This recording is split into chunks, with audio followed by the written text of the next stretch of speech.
Mama, habol. Ang tawang iyon. Iyon ang musika sa mundo ni Araceli Santos. Ang halakhak ng kanyang 8 taong gulang na si Miggy habang hinahabol nito ang isang tutubing bughao sa kanilang maliit na bakuran sa Batangas. Isang saglit, naroon ang dalisay na kagalakan. Sa susunod na saglit, katahimikan. Isang nakabibinging katahimikan na sinundan ng isang mahinang kalabog.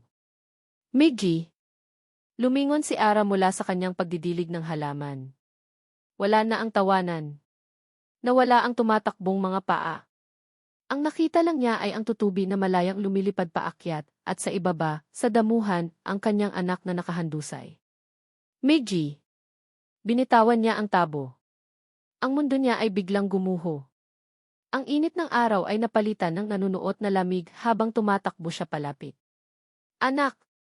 Anak, gumising ka. Nyugyug niya ang maliit na katawan. Ang mukha ni Miggy ay maputla, parang papel. Ang mga labi nito ay may bahid ng kulay ube. Hinawakan ni Ara ang dibdib nito. Ang mabilis at malakas na tibok na dati niyang naririnig ay napalitan ng isang mahina, halos di maramdamang pintig. Diyos ko! Diyos ko, tulungan niyo po kami. Walang pag-aalinlangan, binuhat niya ang kanyang anak. Magaan si Miggy. Masyadong magaan. Nagtatakbo siya palabas ng kanilang bakod, palabas sa maalikabok na kalsada. Ang isip ay blanko maliban sa isang salita. Ospital. Ang biyahe papuntang Maynila ay isang malabong bangungot. Sakay ng humaharurot na jeepney, yakap-yakap ni Ara ang walang malay na si Miggy. Ang ingay ng trapiko, ang busina ng mga sasakyan, ang sigawan ng mga tao, lahat ay parang ugong lang sa kanyang pandinig. Ang tanging malinaw sa kanya ay ang mababaw na paghinga ng kanyang anak sa kanyang leg. Pakiusap, anak, lumaban ka. Huwag mo iwanan si Mama, bulong niya ng paulit-ulit, ang mga luha ay humahalo sa pawis sa kanyang noo. Manong, sa Manila Grand Medical Center po. Bilis, pakiusap, sigaw niya sa driver, ang boses ay basag at nanginginig. Nang sa wakas ay marating nila ang dambuhalang gusali ng ospital, halos itulak niya ang mga taong nakaharang sa kanyang daan. Ang emergency room ay magulo at puno ng mga tao, pero wala siyang pakialam. Tulong! Tulungan niyo ang anak ko. Isang nurse ang sumalubong sa kanya. Ma'am, kalma lang po. Anong nangyari? Bigla na lang po siyang bumagsak. Hindi siya humihinga ng maayos, halos hysterical na sabi ni Ara, habang maingat na inililipat si Miggy sa isang stretcher na mabilis na isinugod ng mga orderly papasok sa isang silid.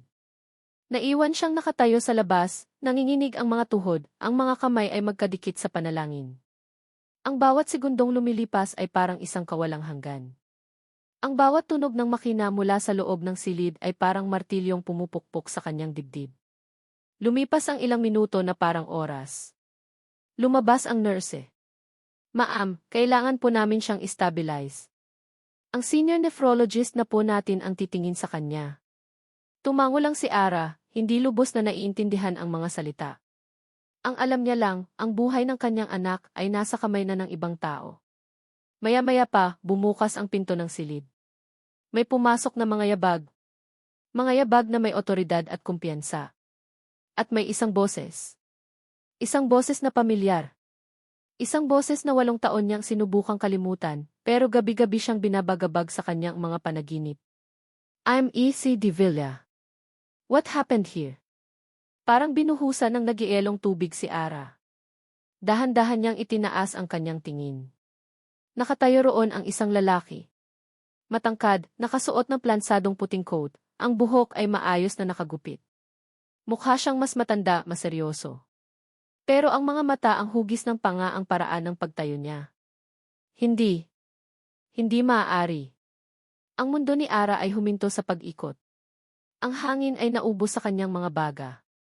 Ang lalaking sumira sa kanyang puso at nag-iwan sa kanya 8 taon na ang nakalipas ay ang parehong lalaking nakatayo ngayon sa kanyang harapan, ang tanging pag-asa para sa buhay ng kanyang anak. Napatingin ito sa kanya. Sa isang saglit, nakita niya ang pagkagulat sa mga mata nito, ang bahagyang pagbuka ng mga labi nito habang pinoproseso ng isip nito ang mukhang matagal na ring hindi nakikita. Nawala ang otoridad sa boses nito, napalitan ng isang bulong na puno ng hindi makapaniwalang pagkilala. Ara! Ara! Ang pangalan ay isang multo sa isip ni Marco de Villa. Isang multong 8 taon na niyang pilit na ibinabaon sa limot, ngunit sa isang iglap, heto't nakatayo sa kanyang harapan, buhay na buhay, may dalang takot at desperasyon sa mga mata. Parang may humila sa lahat ng hangin mula sa kanyang baga.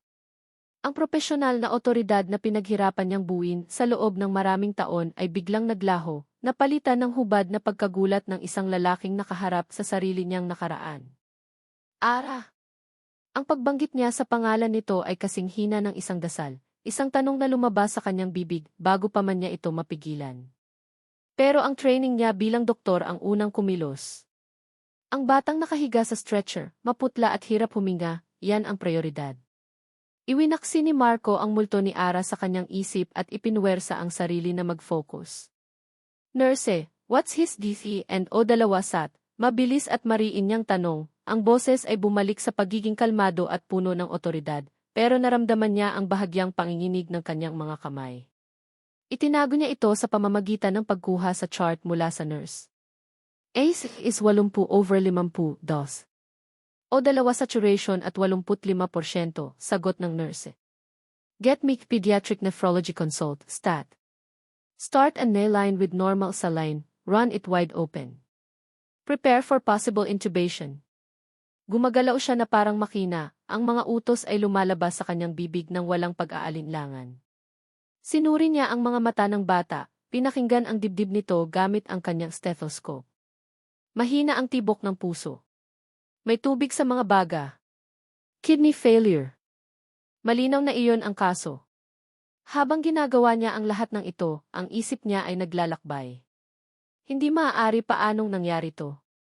Ang Ara na naaalala niya ay puno ng buhay, ang tawa ay parang musika, ang mga mata ay naungusap ng mga pangarap. Ang babaeng nasa labas ng silid ngayon ay iba. Payat, ang mga balikat ay nakakuba sa bigat ng problema, ang ganda ay naroon pa rin ngunit nababalot ng pagod at sakit.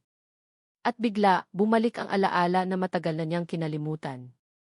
Isang gabi, sa malawak na sala ng kanilang mansyon. Flashback. Marco, anak, kailangan mong tanggapin, sabi ng kanyang ina, si Doña Isabel, habang inaabutan siya ng isang baso ng brandy.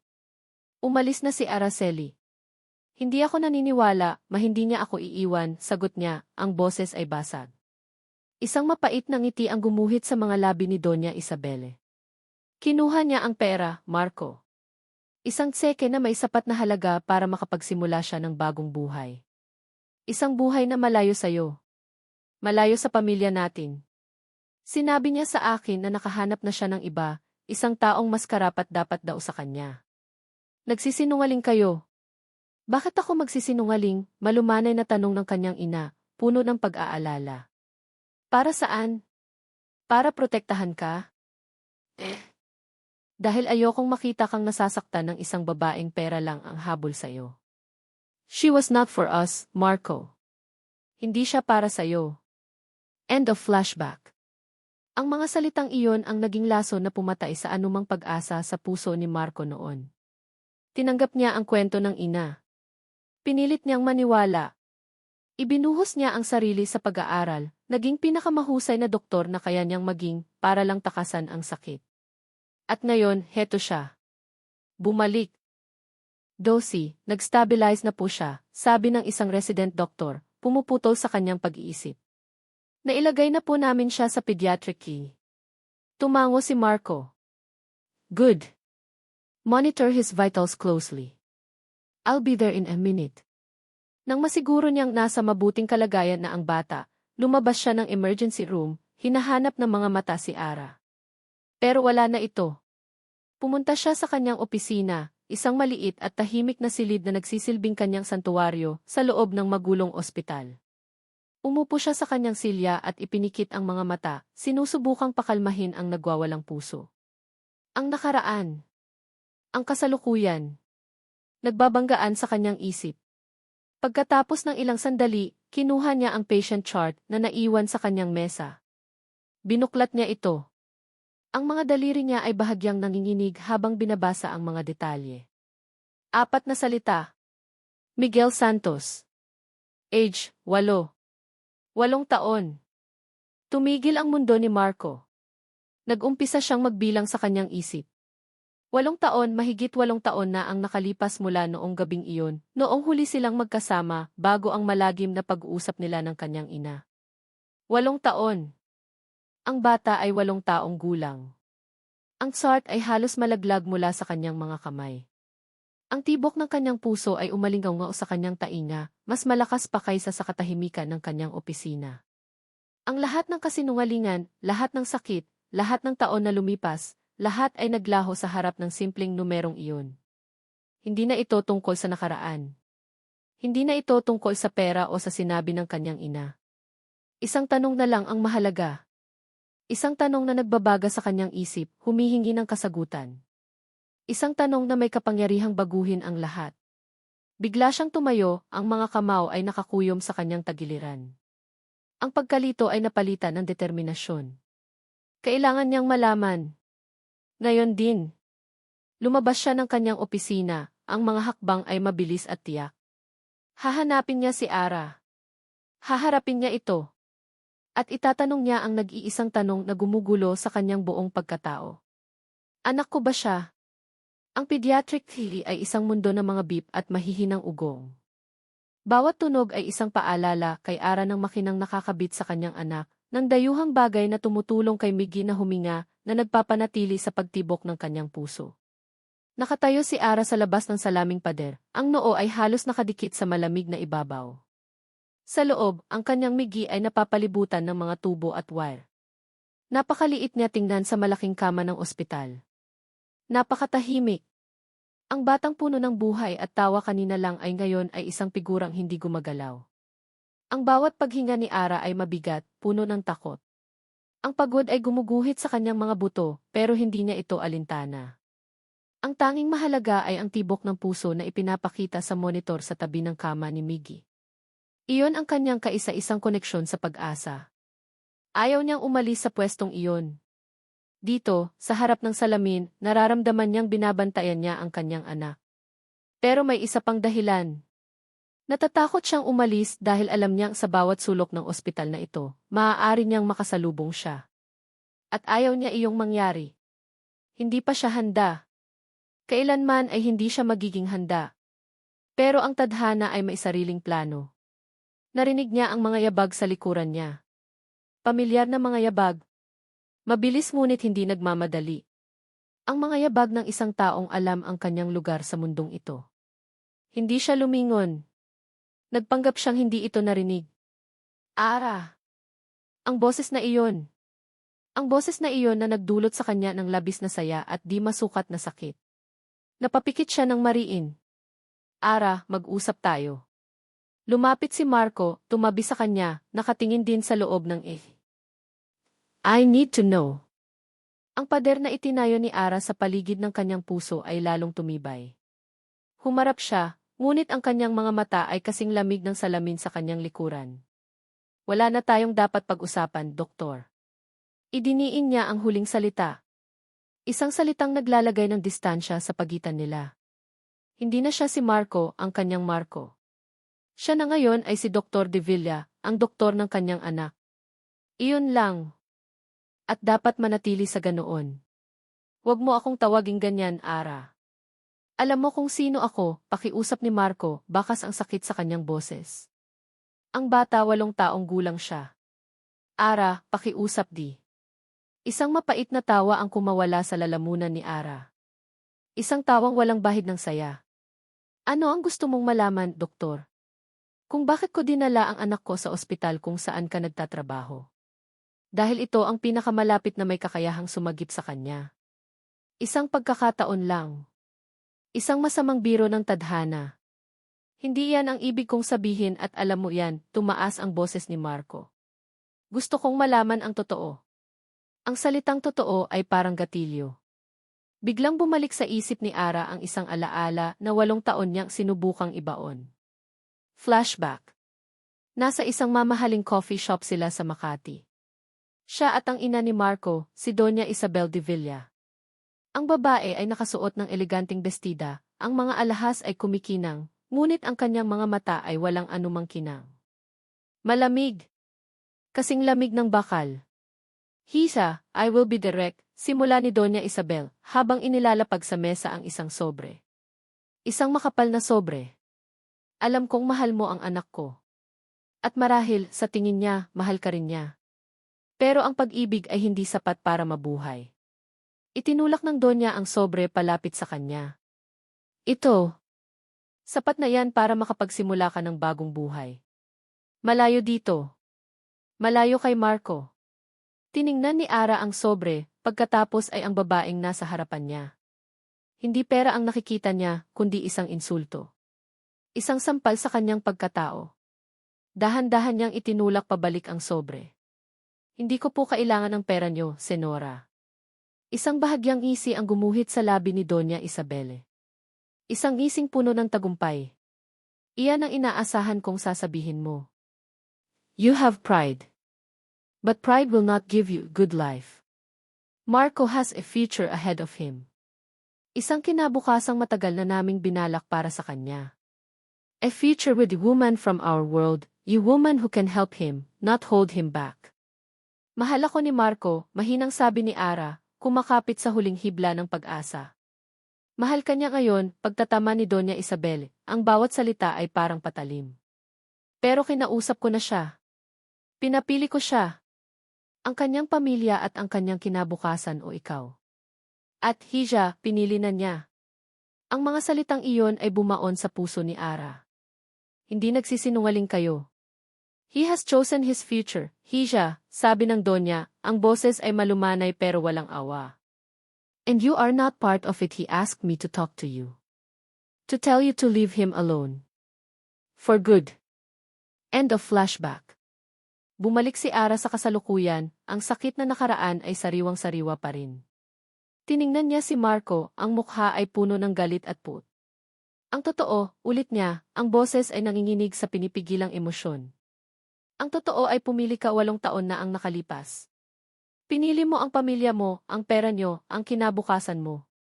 Iniwan mo ako. Kaya anong karapatan mong humingi ng kahit ano sa akin ngayon? Naguguluhan si Marco. Ano nang sinasabi mo? Ikaw ang umalis? Kinuha mo ang pera. Wala akong kinuhang pera, sigaw ni Ara, ang boses ay umalingaw sa tahimik na pasilyo. Hinding-hindi ko gagawin yon. Ang ina mo ang nagsabi sa akin na ayaw mo na sa akin. Napinili mo na. Kaya umalis ako. Para bigyan ka ng buhay na gusto mo. Natigilan si Marco. Ang galit sa mukha niya ay napalitan ng lubos na pagkalito. Ang ina ko. Bago pa man sila makapagpatuloy, isang tunog ang pumutol sa kanilang pagtatalo. Ang marahan, matatag na tunog ng takong ng mamahaling sapatos na papalapit sa kanila. Pareho silang napalingon. Nakatayo sa dulo ng pasilyo ang isang babae. Eleganteng-elegante sa kanyang suot na corporate attire, ang buhok ay perpektong nakaayos, ang postura ay nagpapakita ng kapangyarihan. Si Doña Isabel de Villa. Ang ngiti niya ay para lamang sa kanyang anak. Marco, anak. Came as soon as I heard. Kumusta ka na? At kumusta ang? Huminto siya sa pagsasalita nang ang kanyang mga mata ay dumapo kay Ara. Ang ngiti sa kanyang mga labi ay naglaho na parang bula. Ang kanyang mukha ay naging isang maskara ng malamig na pagkamuhi. Tiningnan niya si Ara mula ulo hanggang paa, na para bang ito ay isang dumi na hindi dapat naroroon. Humarap siya kay Marco, ngunit ang tingin ay nanatiling nakatutok kay Ara. Ang tanong niya ay puno ng lason, bawat salita ay isang sampal. Anong ginagawa ng babaeng yan dito? Anong ginagawa ng babaeng yan dito? Ang tanong ng kanyang ina ay parang yelo, bumalot sa mainit at tensyonadong hangin sa pasilyo. Bawat salita ay may bigat, isang hatol na matagal nang naisulat. Para kay Marco, ang eksena ay parang isang slow motion na banggaan ng tren. Sa isang panig, si Ara, ang mukha ay isang maskara ng sakit at galit, ang mga mata ay nagbabaga sa mga luhang hindi pinapakawalan.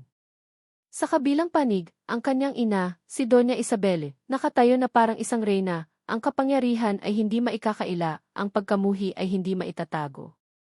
At siya, nasa gitna. Naipit. Nahahati.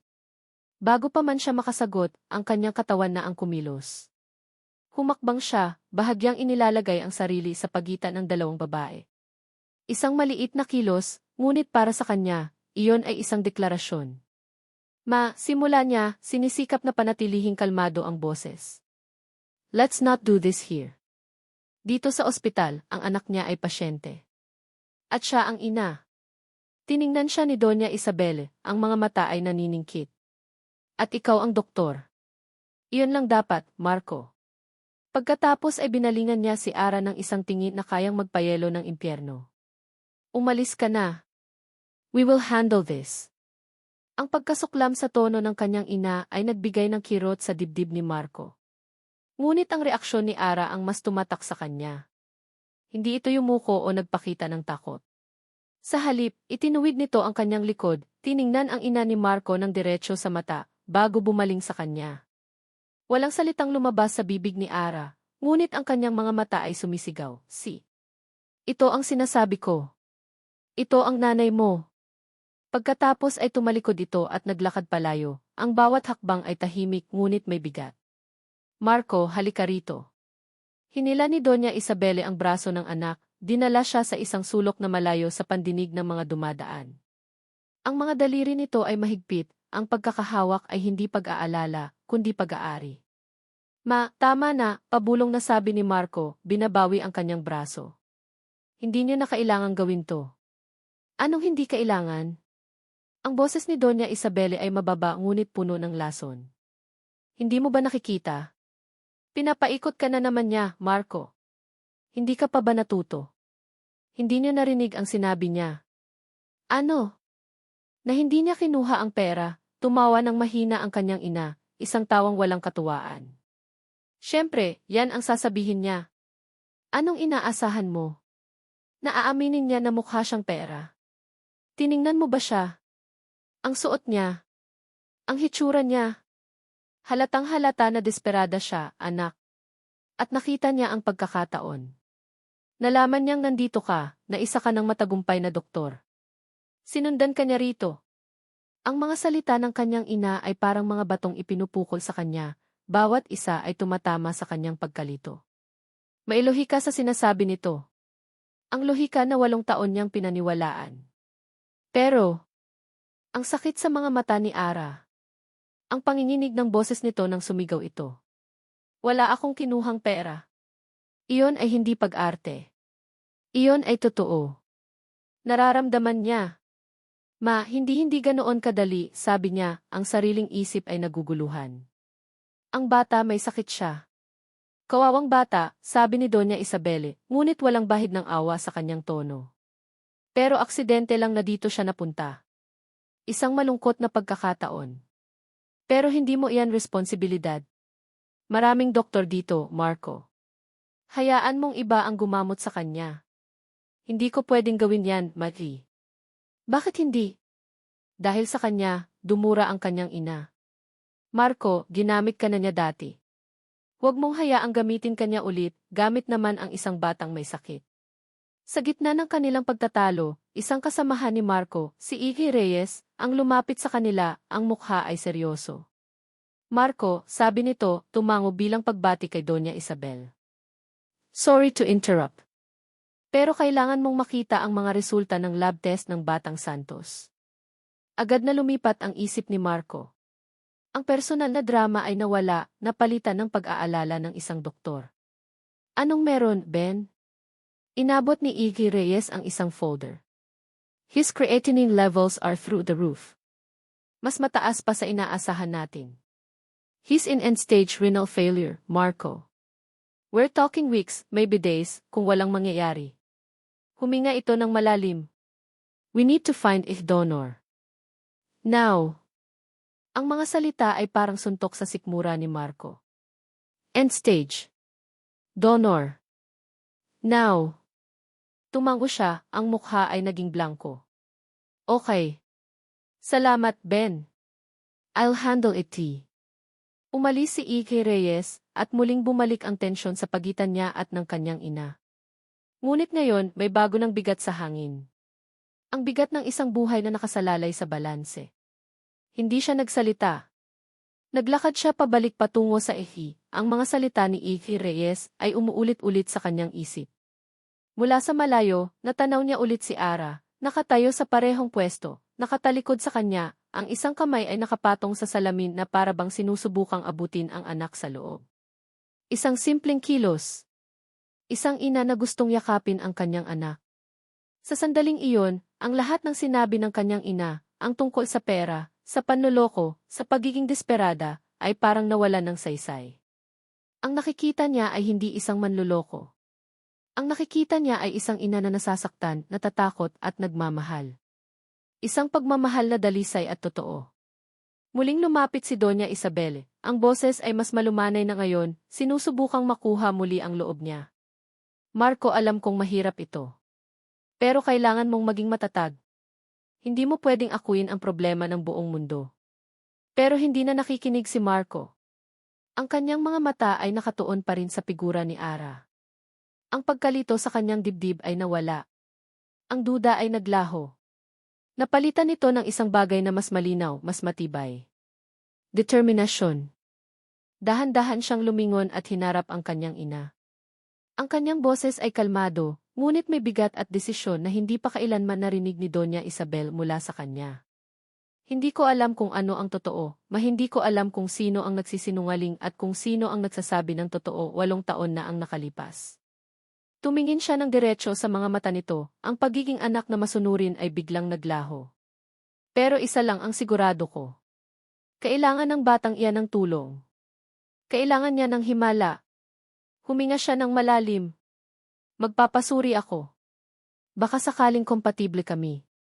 Iniwan ni Ara ang pasilyo na parang isang sundalong tumatalikod sa digmaan, talo, sugatan, ngunit may dignidad pa ring natitira. Naghanap siya ng isang upuang bakal sa isang hindi mataong bahagi ng ospital at doon umupo. Ang lamig ng metal ay gumagapang sa kanyang balat. Dito, sa katahimikan, ang lahat ng ingay ay nasa loob ng kanyang ulo. Ang mapagmataas na mukha ni Doña Isabel. Ang pagkamuhi sa mga mata nito. Ang mga salitang anong ginagawa ng babaeng iyan dito, ay parang sirang plakang paulit-ulit na tumutunog sa kanyang isip. At si Marco. Ang pagkalito sa mukha nito. Ang pagiging duwag nito na harapin ang sariling ina. Walang nagbago, mapait niyang naisip. 8 taon ang lumipas, alipin pa rin siya ng kanyang ina. At ako pa rin ang hamak na tagalabas na pilit na itinataboy. Naramdaman niya ang pamilyar na kirot sa kanyang dibdib, ang kirot ng pag-iisa. Sa loob ng 8 taon, siya lang mag-isa.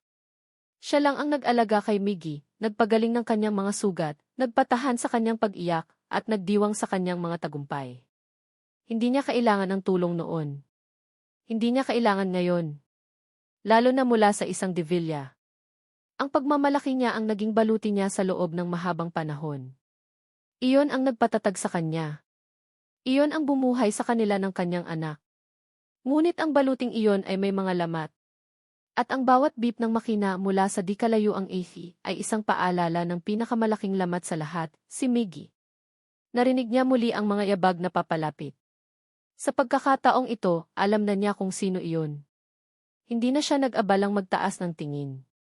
Anong kailangan mo na naman? Tanong niya, ang boses ay pagod at walang emosyon. Umupo si Marco sa tabi niya, nag-iwan ng sapat na espasyo sa pagitan nila. Ang espasyong iyon ay hindi lang pisikal, ito ay ang 8 taon ng sakit, kasinungalingan at mga hindi nasabing salita. Hindi agad nagsalita si Marco. Sa loob ng ilang sandali, ang tanging maririnig ay ang tahimik na ugong ng ospital. Sinabi sa akin ng mga doktor, panimula ni Marco, ang boses ay mababa at seryoso. Kritikal ang lagay niya, Ara. Kailangan niya ng kidney transplant. Agad-agad. Alam na iyon ni Ara. Ngunit ang marinig iyon mula sa bibig ni Marco ay nagbigay dito ng bago at mas masakit na katotohanan. Napayuko siya, ang mga kamay ay nanginginig. Kaya ni. Pagpapatuloy ni Marco at huminga ito ng malalim. Nagdesisyon na ako. Magpapasuri ako para malaman kung kompatible kami. Ang mga salita ay tumama kay Ara na parang kidlat. Agad siyang napatingala, ang mga mata ay puno ng pagtutol. Ang kanyang pagmamalaki ay sumigaw sa loob niya. Hindi. Huwag. Hindi natin kailangan ng awa niya. Hindi natin kailangan ng kahit ano mula sa kanila. Ang alok ay hindi lang isang alok ng tulong. Ito ay isang alok mula sa isang Devilla. Ang pagtanggap dito ay parang paglunok sa lahat ng kanyang pride, parang pagsuko sa harap mismo ni Doña Isabelle. Parang pagsasabing, tama kayo. Kailangan namin kayo. At hindi niya kayang gawin iyon. Hindi, mariin niyang sagot. Ara, pakiusap, sabi ni Marco, ang boses ay nagmamakaawa. Hindi ito tungkol sa akin, o sayo, o sa nakaraan. Ito ay tungkol sa kanya. Itinuro ni Marco ang direksyon ng AC. Ito ay tungkol sa buhay niya. At ano ang kapalit? Tanong ni Ara, ang boses ay puno ng pait. Ano ang hihingi ng ina mo kapag nalaman niya ito? Na lumayo ulit ako. Na magtago na parang isang kriminal? Walang kapalit, mabilis na sagot ni Marco. Desisyon ko ito. Ako lang. Wala nang iba. Tumingin si Ara sa mga mata ni Marco. Sa unang pagkakataon mula nang magkita sila, wala siyang nakitang pag-aalinlangan. Wala siyang nakitang anino ng kanyang ina. Ang nakita niya ay isang desperadong lalaki. Isang doktor na gustong sumagip ng buhay. At marahil-marahil, isang ama. Muli siyang napatingin sa direksyon ng Effie. Sa likod ng salamin, ang kanyang anak ay lumalaban. Nag-iisa. Anong karapatan niyang ipagkait ang isang pagkakataon, gaano man kaliit, dahil lang sa sarili niyang sakit at galit? Ang pagmamalaki ba niya ang magdudugtong sa buhay ni Miggy? Hindi. Ang pagmamahal niya ang kailangang manaig ngayon. Ang pagmamahal ng isang ina. Dahan-dahan, parang isang mabigat na pader na gumuho sa loob niya, bumigay ang kanyang pagmamatigas. Humarap siyang muli kay Marco, ang mga mata ay pagod ngunit malinaw. Hindi ko ito ginagawa para sa'yo, sabi niya, ang boses ay mababa ngunit matatag, bawat salita ay may bigat. O para sa pamilya mo.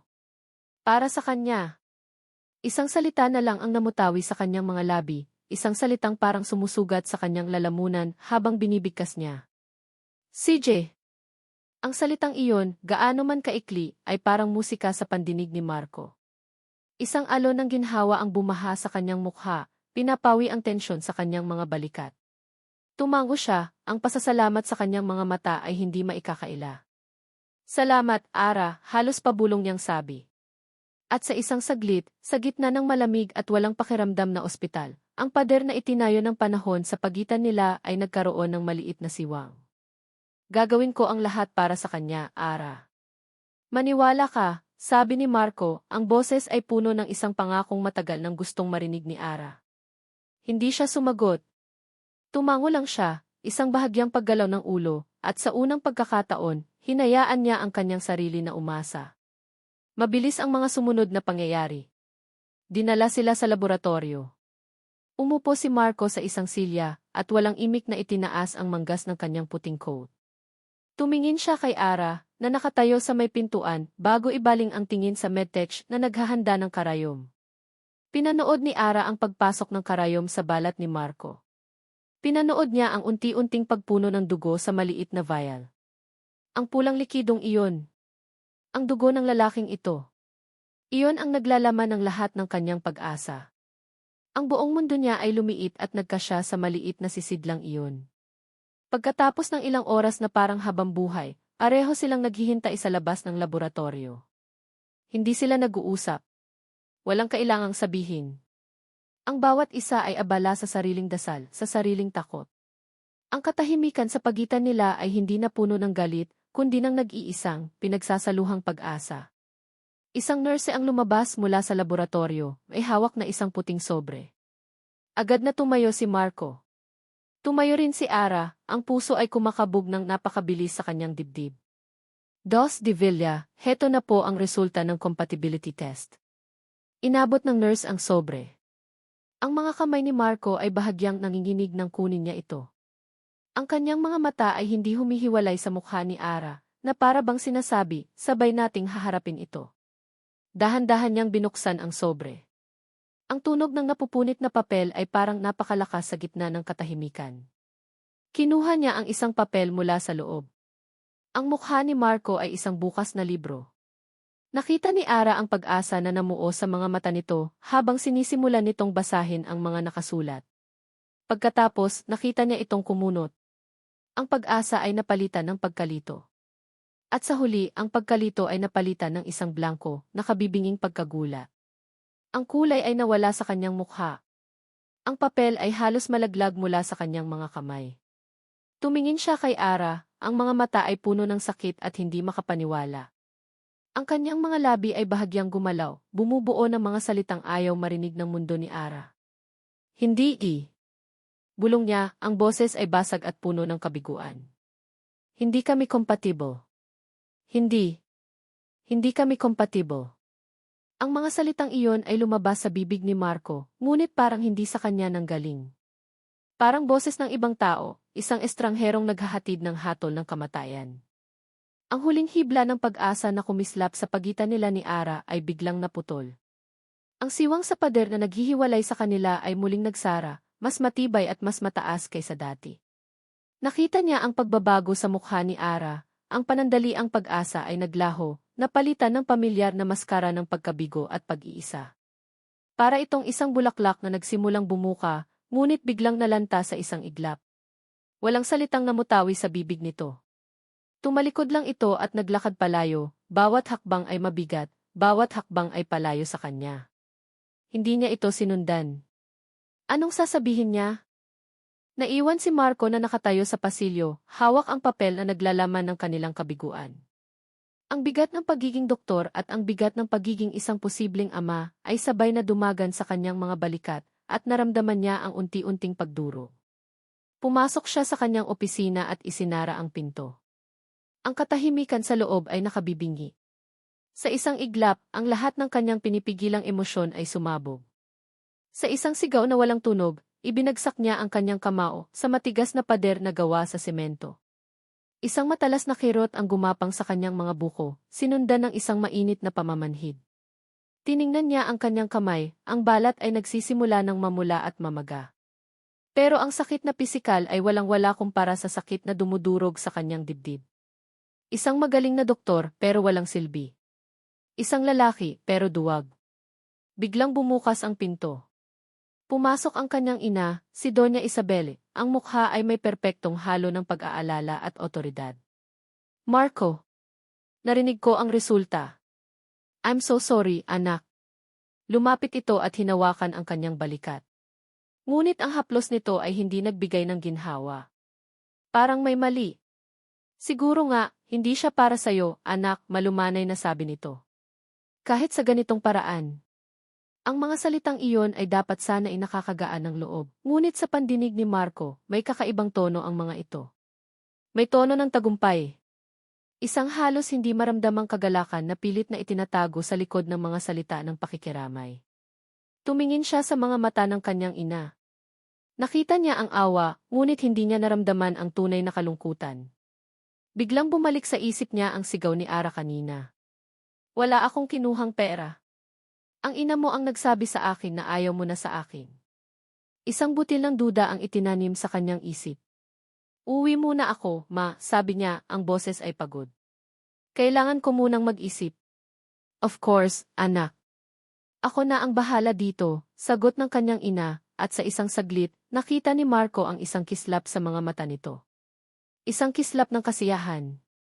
Ang biyahe pa uwi sa mansyon ng mga De Villa ay parang isang paglalakbay sa ibang mundo. Ang karangyaan ng kanilang bahay, ang katahimikan ng malawak na hardin, lahat ay parang isang insulto sa kaguluhang nangyayari sa ospital, sa kaguluhan sa loob niya. Umakyat siya sa kanyang dating silid, isang lugar na bihira na niyang puntahan. Ang lahat ay maayos at malinis, ngunit naroon ang amoy ng nakaraan, ng mga bagay na matagal nang hindi nagagalaw. Kailangan niyang gumawa ng isang bagay. Kahit ano. Para lang maalis ang mga imahe ni Miggy na nakahiga sa kama at ang mga mata ni Ara na puno ng sakit sa kanyang isipan. Sinimulan niyang ayusin ang mga lumang gamit sa kanyang study table. Mga aklat sa medisina, mga lumang papeles. Sa ilalim ng mesa, nakita niya ang isang kahon.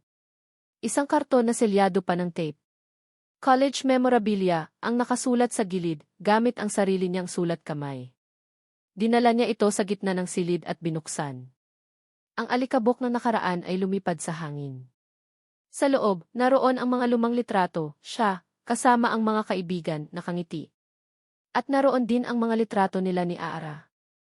Sa isang parke, sa beach, sa isang simpleng kainan. Ang mga ngiti nila ay totoo. Ang kaligayahan ay hindi peke. Isang kirot ang muling dumaan sa kanyang puso. Patuloy siyang naghalungkat. Mga lumang notebook, mga pinatuyong bulaklak. At sa pinakailalim ng kahon, nakatago sa ilalim ng lahat, may isang sobre. Lukot, ang papel ay bahagyang naninilaw na. Ang pangalan niya ay nakasulat sa labas, sa pamilyar na sulat kamay ni Ara. Hindi niya ito naaalalang natanggap. Nanginginig ang mga kamay niya habang binubuksan ito. Ang liham ay maikli lang, ang tinta ay medyo kumupas na. Marco. Hindi ko alam kung paano sisimulan ito. Ang sabi ng mama mo, ayaw mo na akong makita. Napinili mo na ang pamilya mo. Masakit, Marco. Sobrang sakit na parang hindi ako makahinga. Pero kung iyan ang desisyon mo, tatanggapin ko. Pero may isang bagay lang akong gustong malaman mo, isang bagay na kailangan mong malaman mula sa akin. Hindi ko kailanman kukunin ang pera mo o ng pamilya mo. Ang pagmamahal ko sa'yo ay hindi nabibili. At kahit kailan, hindi ko iyon gagawin. Mahal kita, Marco. Mahal na mahal. At mayroon pa akong isang importanteng bagay na dapat sabihin sa'yo. Isang bagay na sana ay masabi ko ng personal. Isang bagay na magbabago sa lahat. Huminto ang pagbabasa ni Marco. Ang huling pangungusap ay parang isang dagundong ng kulog sa kanyang isip. Isang bagay na magbabago sa lahat. Bakit hindi niya natanggap ang sulat na ito? Bakit ito nakatago sa ilalim ng isang kahon na 8 taon nang hindi nabubuksan? At bigla, naunawaan niya ang lahat. Isang malamig na katotohanan ang bumalot sa kanya, mas malamig pa kaysa sa sahig na kinaupuan niya. Ang kanyang ina. Ang pagbisita nito sa coffee shop. Ang kwento tungkol sa perang tinanggap ni Ara. Ang sulat na hindi nakarating sa kanya.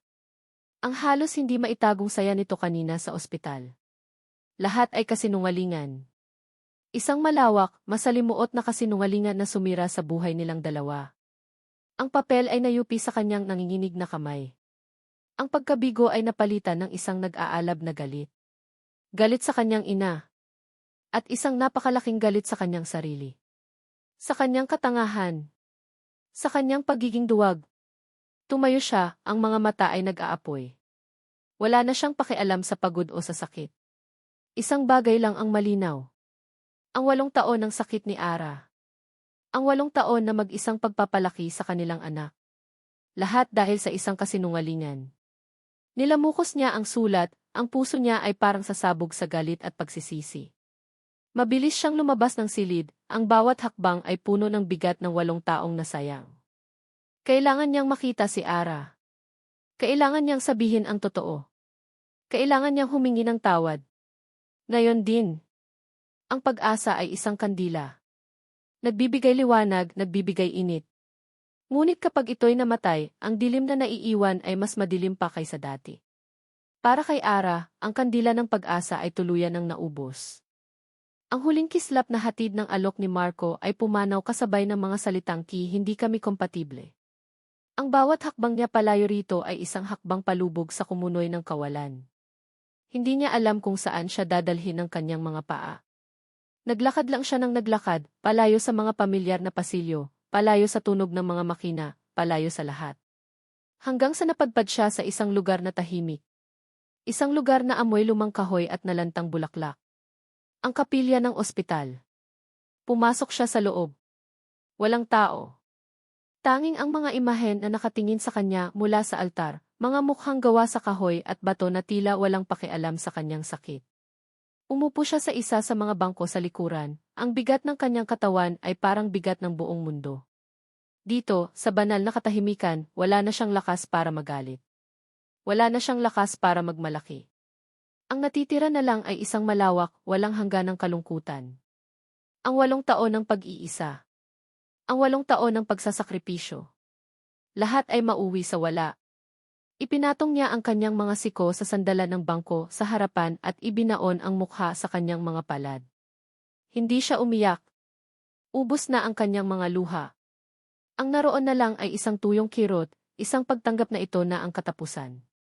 Nagsimula siyang magdasal. Hindi isang dasal na puno ng mga salita.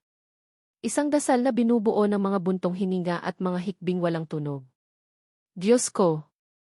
Kung naririnig niyo man ako. Tama na po. Sobrang sakit na. Kung kukunin niyo rin lang siya pakiusap, wag niyo na po siyang pahirapan pa. Isang malamig na takot ang gumapang sa kanyang likuran. Ang pagdarasal para sa katapusan, iyon ang sukdulan ng pagsuko ng isang ina. Hindi. Hindi pwede. Itinaas niya ang kanyang ulo.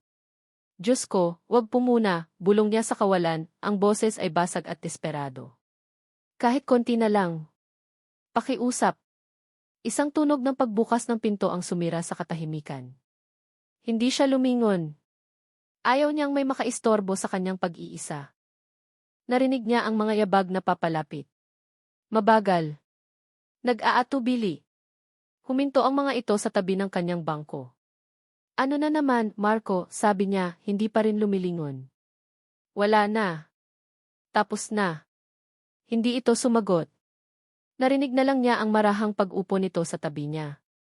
Ang bigat ng presensya nito ay ramdam na ramdam niya, ngunit iba ito ngayon. Wala ang tensyon. Wala ang galit. Ang naroon ay isang mabigat na kalungkutan na tila salamin ang sarili niyang nararamdaman. Pagkatapos ng ilang sandali, nagsalita ito, ang boses ay mababa at garalgal. May kailangan kang makita. Doon lang siya napalingon. Ang mukha ni Marco ay isang gulo ng mga emosyon, pagsisisi, galit, at isang sakit na hindi pa niya nakikita rito dati. Sa kamay nito, may hawak itong isang lukot-lukot na piraso ng papel. Isang lumang sulat. Iniabot nito iyon sa kanya. Kinuha niya ito, nagtataka. Tiningnan niya ang papel. Ang kanyang sulat kamay. Ang mga salitang isinulat niya 8 taon na ang nakalipas. Ang mga salitang puno ng pag-ibig, sakit, at isang sikretong handa na niyang ibunyag noon. Binasa niya ang sarili niyang mga salita. Mahal kita, Marco. Mahal na mahal. At mayroon pa akong isang importanteng bagay na dapat sabihin sa'yo. Isang bagay na sana ay masabi ko ng personal.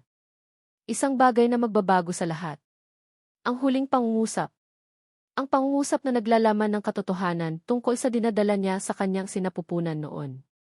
Ang mga alaala ay bumalik na parang isang malakas na alon. Ang pag-asa niya habang isinusulat iyon. Ang takot. Ang pag-ibig. Tumingin siya mula sa sulat patungo kay Marco, ang kanyang mga mata ay puno ng pagkalito. Saan-saan mo ito nakuha? Nakatago, sagot ni Marco, ang boses ay puno ng pait. Sa ilalim ng isang kahon ng mga lumang gamit. Ngayon ko lang nakita, Ara. Ngayon lang. Ang mga salita ni Marco ay unti-unting lumubog sa kanyang isipan. Ngayon lang. Hindi nito natanggap ang sulat.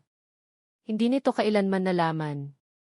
Ang lahat ng galit na itinayo niya sa paligid ng kanyang puso sa loob ng 8 taon, ang paniniwalang pinili nito ang pera at pamilya, ang paniniwalang duwag ito at iniwan siya, lahat ng iyon ay nagsimulang gumuho. Si Marco ay hindi ang kontrabida sa kanyang kwento. Pareho lang sila. Pareho lang silang biktima. Isang butil ng luha ang pumatak mula sa kanyang mata, sinundan ng isa pa, at isa pa. Ang mga luhang akala niya ay ubos na ay biglang bumuhos na parang isang sirang dam. Umiyak siya hindi lang para sa kasalukuyang sakit, kundi para sa 8 taon na nasayang. Para sa 2 pusong sinira ng isang kasinungalingan. Umupo si Marco ng mas malapit. Ang kanyang boses, nang muli itong magsalita, ay basag sa pagsisisi. Patawarin mo ako, Ara. Ang mga salitang iyon ay hindi isang utos, kundi isang pakiusap mula sa kaibuturan ng isang durog na kaluluwa. Naniwala ako sa kanila. Naniwala ako kay Mama. Hindi ako lumaban para sa'yo. Para sa atin. Patawarin mo ako, naging duwag ako. Tumingin si Ara sa kanya, sa gitna ng kanyang mga luha. Ang galit ay wala na. Ang natitira na lang ay isang malalim, na kalulunod na awa, para sa kanya, at para sa sarili niya. Pareho lang tayong niloko, Marco. Sa sandaling iyon, sa loob ng tahimik na kapilya, ang pader sa pagitan nila ay tuluyang gumuho. Wala nang doktor. Wala nang ina ng pasyente. Ang naroon na lang ay 2 taong pinagkaitan ng tadhana, na sa wakas ay natagpuan ang katotohanan sa gitna ng trahedya. Ngunit ang sandali ng pag-unawa ay biglang pinutol. Isang malakas na pagbukas ng pinto ng kapilya ang umalingaw-ngaw. Isang nurse ang humahangos na pumasok, ang mukha ay puno ng pagkasindak. Dosi, Ara, sigaw ng nurse, hindi alam kung sino ang unang tatawagin. Si Miggy po. Kailangan niyo siyang makita. Ngayon na. Ang takot ay may sariling tunog. Ito ang walang hintong, matinis na alarma ng mga makina. Ito ang mabilis na mga yabag ng mga nurse sa pasilyo. Ito ang mga sigaw ng utos na medikal. Para kay Marco, ang lahat ng ingay na iyon ay nawala. Ang tanging naririnig niya ay ang malakas na kabog ng sarili niyang puso habang tumatakbo siya, kasunod ni Ara pabalik sa Ang eksena sa loob ay isang kontroladong kaguluhan. Ang mga doktor at nurse ay nakapalibot sa kama ni Miggy. Ang maliit na katawan nito ay nanginginig. Ang mga numero sa monitor ay mabilis na bumabagsak. His heart rate is dropping. He's going into cardiac arrest, sigaw ng isang resident doctor. Get the crash cart. Charge to 50 joules. Utos ni Marco, ang boses niya ay naging boses ng isang doktor, hindi ng isang ama. Itinulak niya ang kanyang sarili sa harap, tinutulak palayo ang sarili niyang takot at panginginig. Lumipas ang mga sumunod na minuto na parang isang malabong panaginip. Ang tunog ng defibrillator. Ang amoy ng gamot. Ang mga mata ni Ara na nakatitig sa kanya mula sa labas ng salamin, puno ng dasal at takot. Ang bawat segundo ay isang laban sa pagitan ng buhay at kamatayan. At sa wakas, isang himala. We have a stable kawakit. He's back. Isang kolektibong buntong hininga ng ginhawa ang pumuno sa silid. Ang mga numero sa monitor ay dahan-dahang umakyat pabalik sa isang katanggap-tanggap na antas. Si Miggy ay humihinga kahit na mababaw. Nakaligtas siya. Sa ngayon, lumabas si Marco mula sa silid, ang adrenaline ay unti-unting nawawala sa kanyang sistema, napapalitan ng isang malalim, nakakapanghinang pagod. Sinalubong siya ni Ara, ang mukha ay basang-basa sa luha. Marco T. His stable, sabi niya, at sa unang pagkakataon, hinawakan niya ang braso nito. Isang haplos ng pampalubag loob. He's a fighter. Ngunit sa kanyang isip, alam niya ang katotohanan. Sinuwerte lang sila. Ang katawan ni Miggy ay bumibigay na. Ang oras ay isang kalaban na hindi nila kayang talunin. Naubos na ito. Pumunta siya sa kanyang opisina, ang utak ay tumatakbo ng 100 milya kada oras. Kailangan niyang gumawa ng paraan. Kailangan mayroon siyang makita na hindi nakita ng iba. Binuksan niya ang computer at hinanap ang lahat ng file ni Miggy. Ang mga resulta ng dugo, ang mga scan, ang tissue typing report. Inilatag niya ang lahat. Sa kanyang bulsa, naramdaman niya ang lukot na papel, ang sulat ni Ara. Isang paalala ng 8 taong kasinungalingan. Isang panggatong sa kanyang desperasyon. Tiningnan niyang muli ang resulta ng compatibility test nila. Not a match. Bakit? Paanong nangyari iyon? Kung anak niya si Miggy, dapat ay may partial match man lang. May isang bagay na mali. May isang piraso ng palaisipan na nawawala. Sa desperasyon, sinimulan niyang paghambingin ang bawat detalye ng genetic marker nila. At doon niya nakita. Isang bagay na napakaliit, isang bagay na madaling palampasin. Isang rare genetic marker sa profile ni Miggy. Isang marker na wala sa kanya. Kinumpirma niya ito sa kanyang sariling medical file. Wala nga. Ang marker na iyon ay wala sa kanya. Ang ibig sabihin, hindi ito maaaring manggaling sa kanya. Kung gayon, kanino? Ang isang bata ay kumukuha ng genetic material mula sa parehong magulang. Kung wala sa kanya, at kung wala rin kay Ara, dahil kung meron, dapat ay mas mataas ang sansa nilang mag-match, saan ito nanggaling. Pero ang marker na iyon ay familial. Namamana. Kung wala sa kanya, pero nasa anak niya, may isang nakakatakot na posibilidad. Isang posibilidad na nagpatayo ng lahat ng balahibo sa kanyang batok. Tumayo siya, ang isip ay nag-aapoy sa isang nakakabaliw na teorya. Kinuha niya ang lukot na sulat mula sa kanyang bulsa at ang kopya ng resulta ng lab test. Lumabas siya ng ospital na parang bagyo. Hindi siya umuwi. Dumiretso siya sa puso ng imperyo ng mga De Villa, ang main office ng kumpanya ng kanyang ina. Pumasok siya sa dambuhalang gusali, hindi pinapansin ang mga bati ng mga empleyado. Dumiretso siya sa elevator, pinindot ang buton para sa penthouse floor. Ang executive office. Ang sekretarya ng kanyang ina ay sinubukang pigilan siya. Sir Marco, may meeting po si Ma'am Isabel. Hindi niya ito pinansin. Itinulak niya ang malaking pinto na gawa sa kahoy at pumasok. Nakatayo roon ang kanyang ina sa likod ng isang malaking mesa, kausap ang ilang mga board member. Huminto ito nang makita siya, ang mukha ay nagulat, pagkatapos ay nagalit. Marco, what is the meaning of this? Gentlemen, I'm sorry, but need a word with Elva mother. Now, sabi ni Marco, ang boses ay kalmado ngunit may bakal na determinasyon. Nagkatinginan ang mga board member at mabilis na nagpaalam at lumabas, isinara ang pinto sa kanilang likuran. Nang sila na lang dalawa ang natira, ang katahimikan ay mabigat. Lumakad si Marco patungo sa mesa. Walang imik, inihagis niya ang lukot na sulat sa makintab na ibabaw nito. Bakit, tanong niya, ang isang salita ay puno ng 8 taong sakit at galit. Bakit niyo ito ginawa, ma? Kinuha ni Doña Isabel ang sulat. Binasa niya ito, at sa isang saglit, nakita ni Marco ang isang kislap ng takot sa mga mata nito. Ngunit mabilis itong nawala, napalitan ng pamilyar na katigasan. Ginawa ko kung anong kailangan, sagot nito, ang boses ay malamig. Para protektahan ka. Protektahan ako. O protektahan ang pangalan ng pamilya? Sinira niyo ang buhay namin, ma. Sinira niyo ang lahat dahil sa mga kasinungalingan niyo. Kasinungalingan na nagligtas sa'yo mula sa isang babaeng walang gagawin, kundi hilahin ka pababa, sigaw pabalik ng kanyang ina. Ngunit hindi na natinag si Marco. Inilapag niya ang isa pang papel sa mesa, ang resulta ng lab test. Ang genetic marker na to, sabi niya, itinuturo ang isang linya ng mga numero at letra.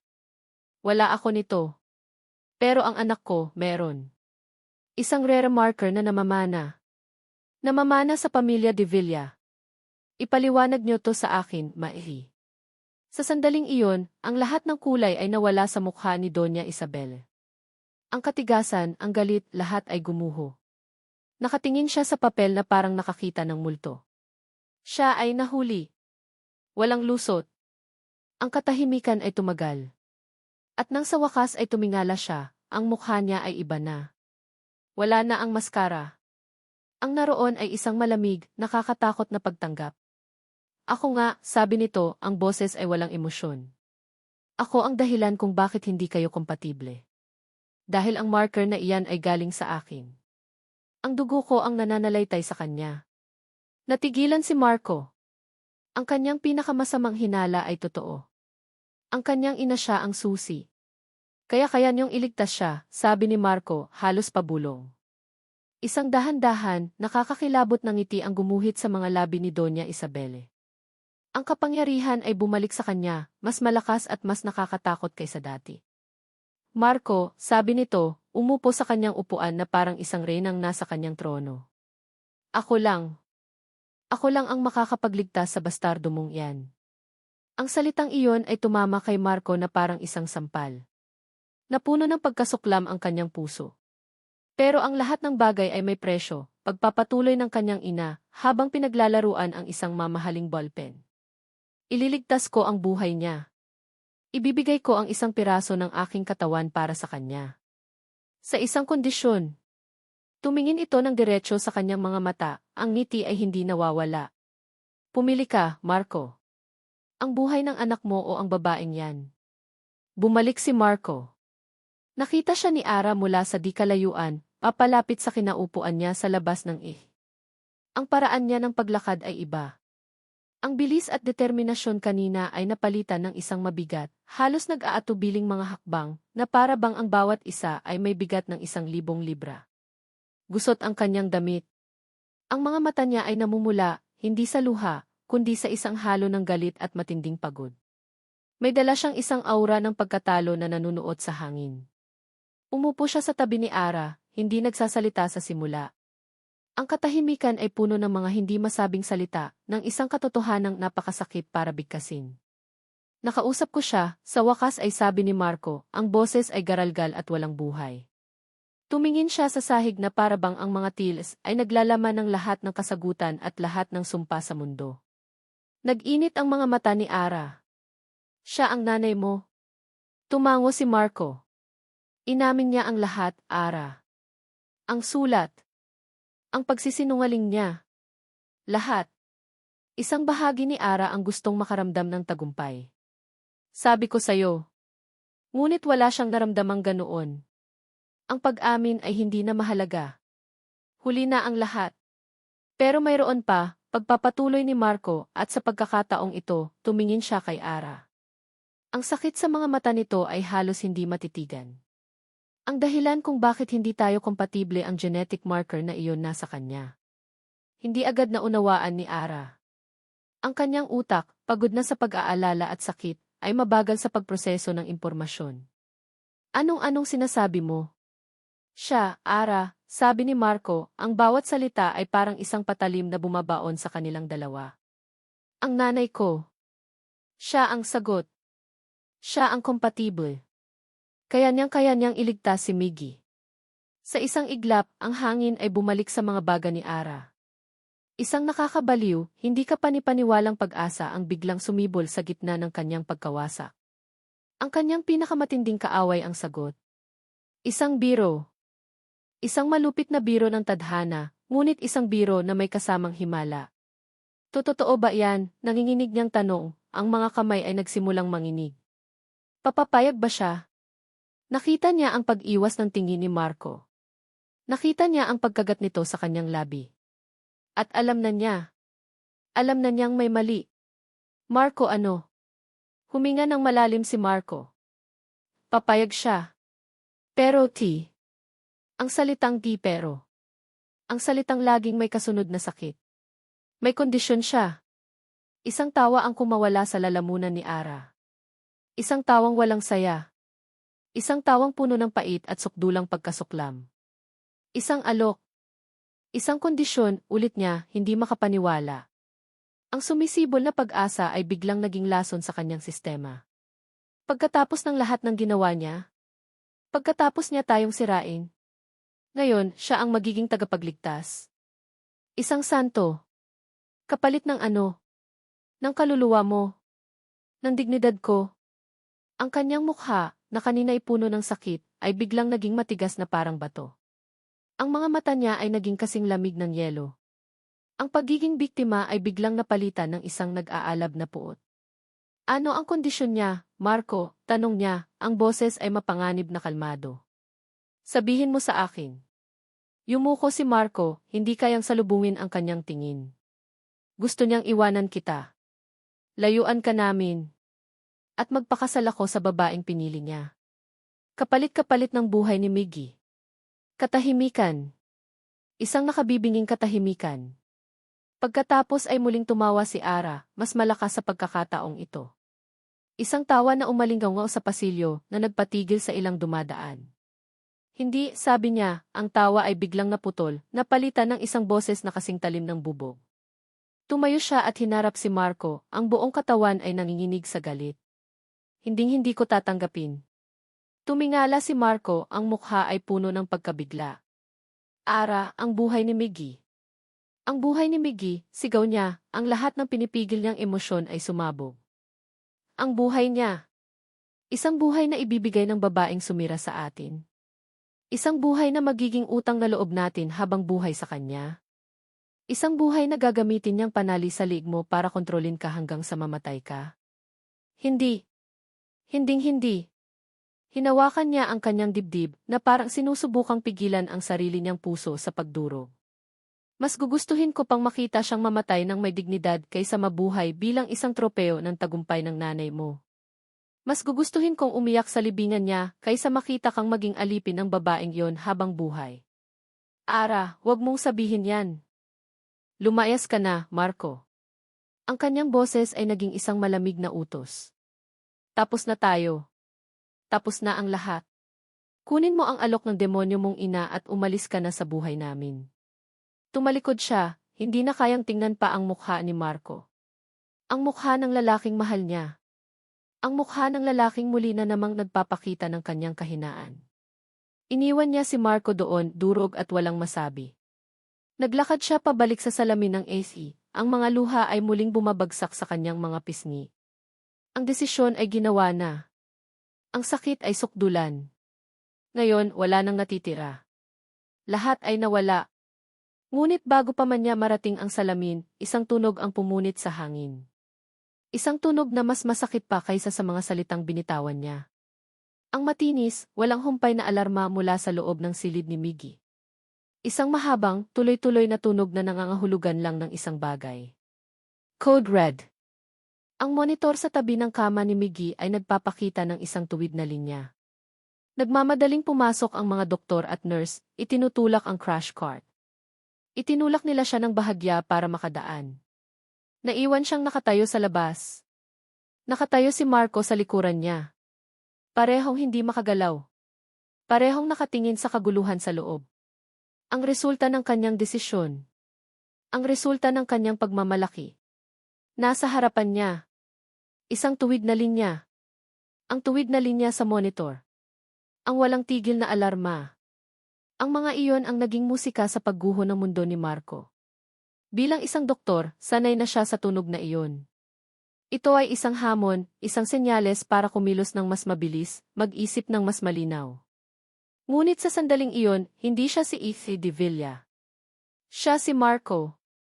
Ang lalaking nakatayo sa labas ng salamin, paralisado, habang pinapanood ang kanyang mga kasamahan na sinusubukang hilahin pabalik mula sa bingit ng kamatayan ang isang batang hindi man lang niya mayakap. Ang kanyang anak. Ang mga salita ni Ara ay umalinggaw sa kanyang isipan na parang isang sumpa. Mas gugustuhin ko pang makita siyang mamatay ng may dignidad. Diyos ko, Ara, hindi ito ang ibig mong sabihin, sigaw ng isip niya. Hindi ganito. Hindi niya kayang tingnan si Ara. Alam niyang sa tabi niya lang ito nakatayo, ngunit ang espasyo sa pagitan nila ay parang isang malawak na bangin na hindi na kayang tawirin. Naramdaman niya ang bigat ng paninisi nito, isang bigat na dinagdagan pa ng sarili niyang pagsisisi. Siya ang nagdala ng alok ng demonyo. Siya ang nagsindi ng mitsa sa galit nito. Siya ang dahilan. Pagkatapos ng ilang minutong parang isang kawalang hanggan, ang tuwid na linya sa monitor ay napalitan ng isang mahina, hindi regular na pagtibok. Bumalik si Miggy. Pero alam ni Marco, bilang isang doktor, na ang bawat pagbalik ay mas mahina kaysa sa nauna. Hiniram lang nila ang oras na dapat ay sa kanila. Dahan-dahan siyang tumalikod, hindi na kayang harapin ang eksena. Hindi niya kayang harapin si Ara. Ang katahimikan nito ay mas masakit pa kaysa sa kahit anong sigaw. Naglakad siya palayo, walang tiyak na direksyon. Ang mga pader ng ospital ay tila lumiliit, sinisikip ang kanyang paghinga. Anong silbi ng lahat ng pinag-aralan niya? Anong silbi ng pagiging isa sa pinakamagaling na nephrologist sa bansa kung hindi niya kayang iligtas ang sarili niyang anak? Napunta siya sa lugar kung saan niya huling nakita si Ara na durog, ang kapilya.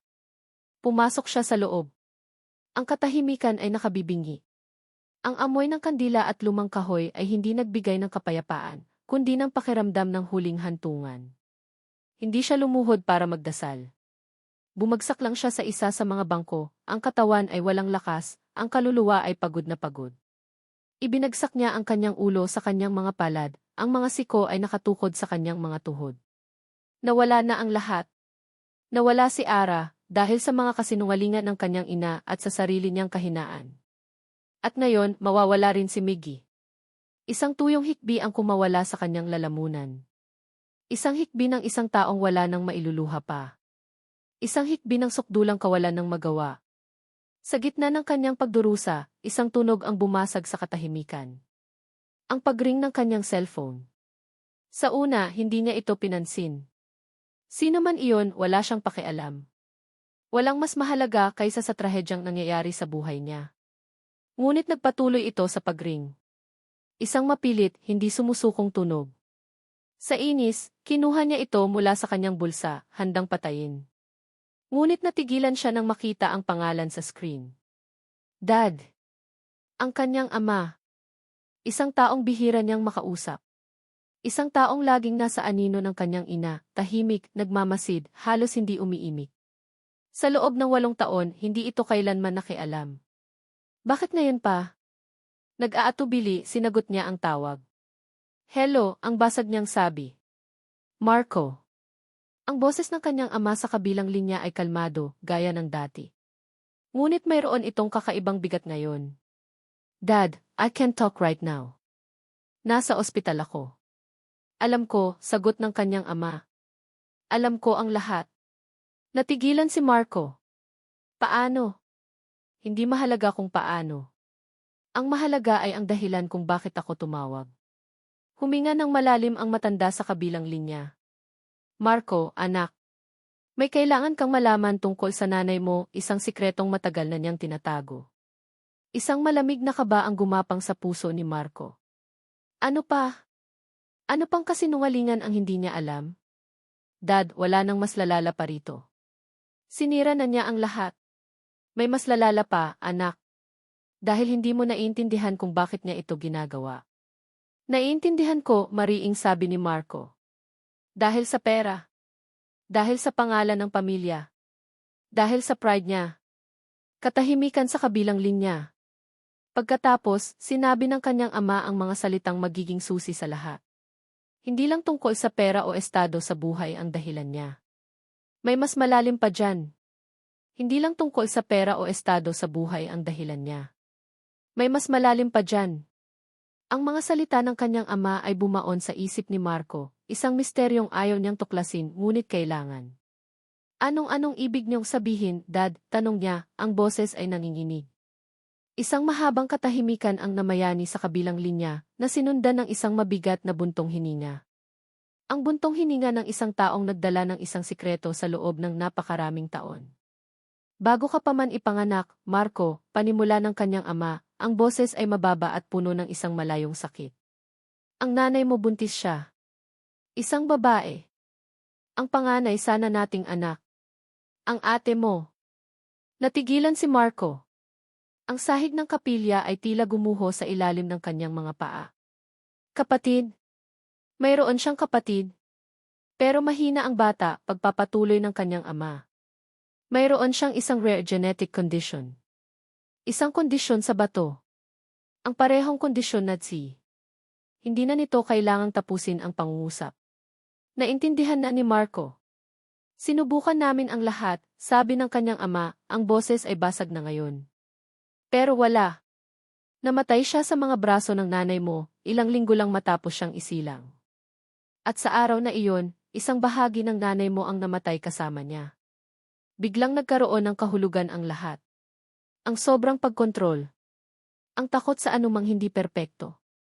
Ang pagkamuhi sa anumang bagay na sa tingin niya ay magdudulot ng sakit o kahihiyan sa pamilya. Hindi ito tungkol sa pera. Hindi lang ito tungkol sa pride. Ito ay tungkol sa takot. Ang takot. Iyon pala ang dahilan ng lahat. Ang takot na maulit ang nakaraan. Ang takot na magmahal ng isang bagay na maaari na namang mawala. At ang pagmamahal niya kay Ara, isang pagmamahal na hindi niya kontrolado, ay ang pinakamalaking banta sa perpektong mundong pilit na itinatayo ng kanyang ina. Pagkatapos noon, sabi ng kanyang ama, ipinangako niya sa sarili niya na hindi na muling mangyayari iyon. Nakokontrolin niya ang lahat para walang puwang ang sakit. Kaya nang dumating ka, ikaw ang naging sentro ng mundo niya. Ang proyekto niya. Ang kailangan niyang protektahan sa lahat ng paraan na alam niya, kahit na mali. Daddy. Wala nang masabi si Marco. Ang galit sa kanyang puso ay hindi nawala, ngunit nabalutan ito ng isang bagong emosyon. Isang bagay na mas komplikado. Isang bagay na parang awa. Pagkatapos ng tawag, nanatili siyang nakaupo sa kapilya. Ang imahe ng kanyang ina bilang isang halimaw ay unti-unting nabubura. Napalitan ito ng imahe ng isang babaeng nasugatan, isang inang nawalan na sa sobrang takot na masaktan muli ay siya na mismo ang nananakit.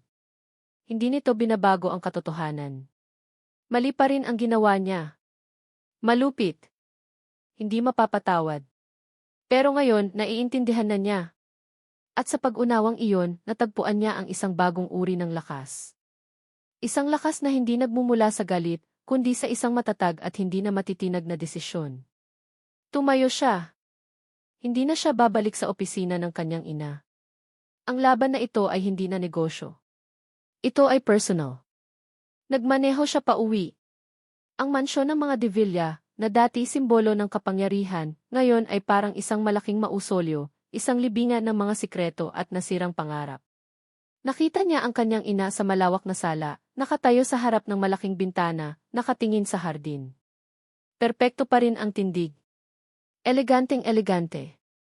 Ngunit sa unang pagkakataon, nakita ni Marco ang mga bitak sa kanyang baluti.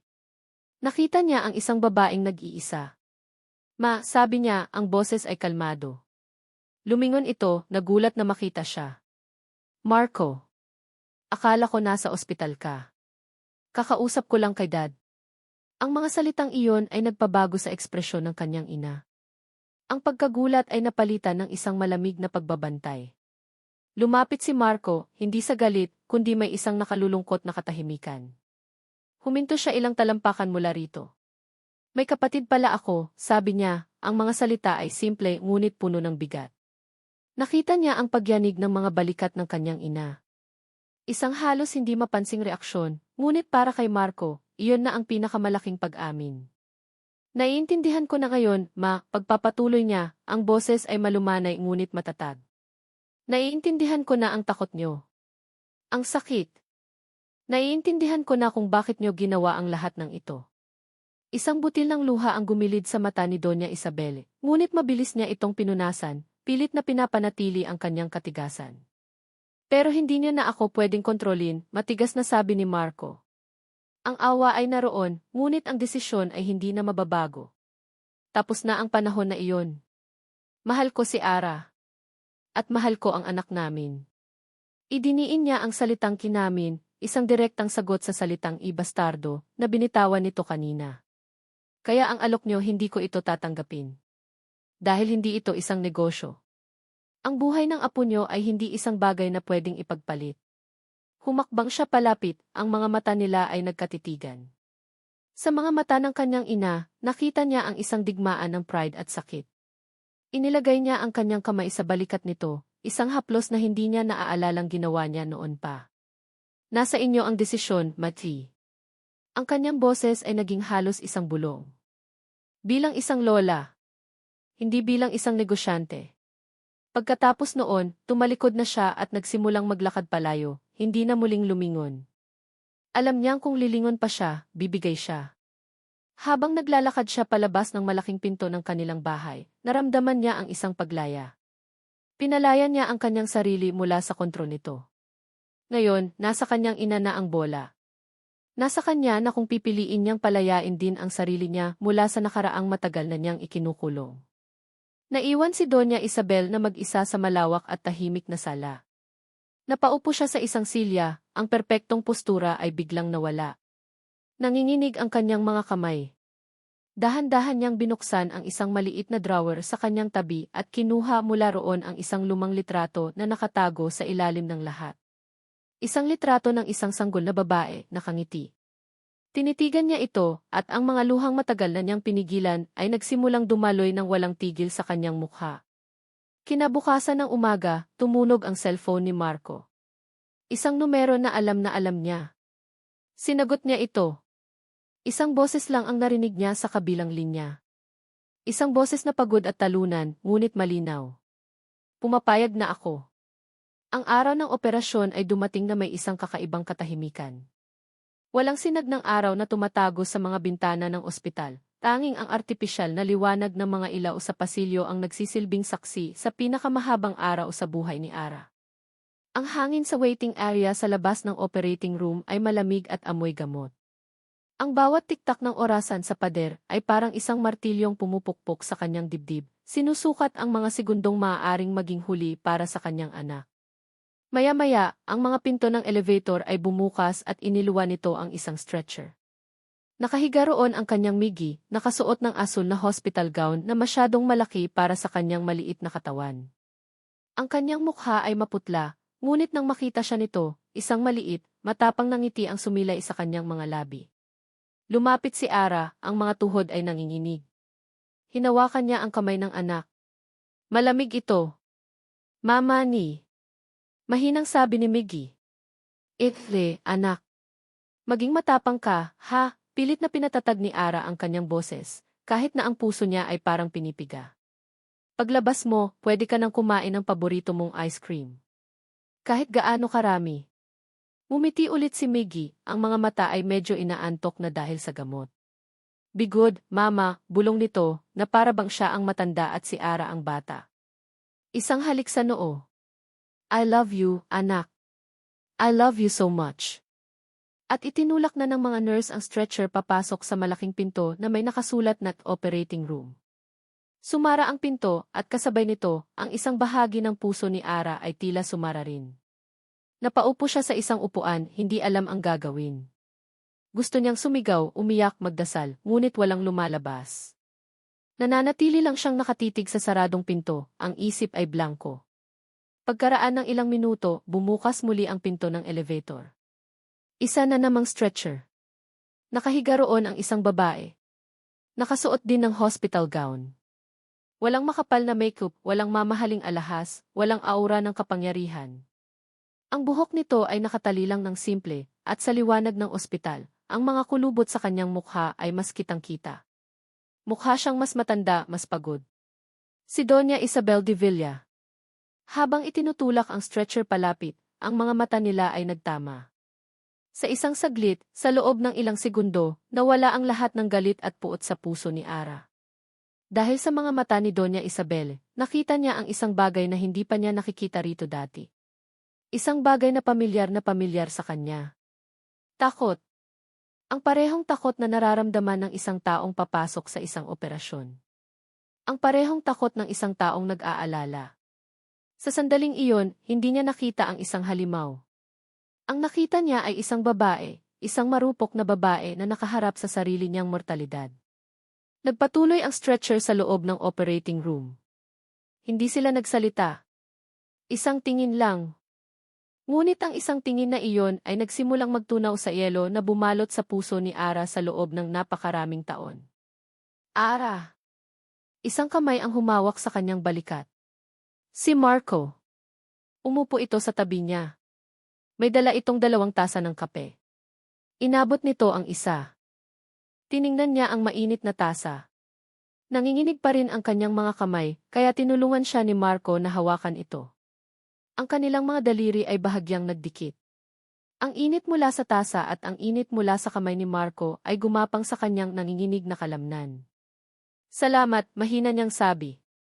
Magiging maayos ang lahat, sabi ni Marco, ang boses ay isang pabulong na dasal, na para bang sinusubukan niyang kumbinsihin hindi lang si Ara, kundi pati na rin ang sarili niya. Hindi sumagot si Ara. Uminom lang siya ng kape. Ang pait nito ay gumising sa kanyang mga pandama, isang paalala na totoo ang lahat ng ito. Hindi ito isang masamang panaginip. At nagsimula ang paghihintay. Ang unang oras ay ang pinakamabagal. Bawat segundo ay parang isang patak ng tubig na dahan-dahang pumapatak sa bato, inuukit ang takot sa kanyang kaluluwa. Nakatitig lang siya sa pulang ilaw sa itaas ng pinto ng operating room. Ikas. Ang 2 salitang iyon ang naghihiwalay sa kanya mula sa kanyang anak. Ang pangalawang oras ay lumipas. Ang kape ay lumamig na sa kanilang mga kamay. Walang nagsasalita. Anong sasabihin nila? Ang lahat ng salita sa mundo ay walang silbi ngayon. Ang tanging mahalaga ay ang nangyayari sa likod ng saradong pinto. Ang pangatlong oras. Nagsimulang manalangin si Ara sa kanyang isip. Hindi na siya humihingi ng tawad o nagmamakaawa. Nagpapasalamat na lang siya. Salamat sa 8 taon na kasama niya si Miggy. Salamat sa kanyang tawa, sa kanyang mga yakap. Kahit anong mangyari, Diyos ko, salamat. Ang pang-4 na oras. Naramdaman ni Ara ang pagod na gumagapang sa kanyang buong katawan. Isinandal niya ang kanyang ulo sa pader at ipinikit ang kanyang mga mata. Sa dilim ng kanyang isipan, nakita niya ang mukha ni Doña Isabel. Ang takot sa mga mata nito. At sa unang pagkakataon, hindi galit ang naramdaman niya, kundi isang kakaibang koneksyon. Ang babaeng iyon, ang kanyang kaaway, ay nakahiga rin sa isang mesa sa loob ng silid na iyon, isang piraso ng kanyang katawan ay tinatanggal para ilagay sa anak ni Ara. Ang buhay nila ay magkakaugnay na ngayon sa paraang hindi na kailanman mapuputol. Naramdaman niya ang paggalaw sa tabi niya. Dinilat niya ang kanyang mga mata. Nakita niyang nakatayo si Marco, nakatingin sa pinto, ang mga kamao ay nakakuyom. Ang bawat kalamnan sa kanyang katawan ay tensyonado. Pareho lang sila. Dalawang magulang na naghihintay ng hatol. Ang ika-5 oras. Ang ika-6. Ang waiting area ay unti-unting napuno ng ibang mga taong naghihintay din. Ngunit para kay Ara, sila lang ni Marco ang tao sa mundong iyon.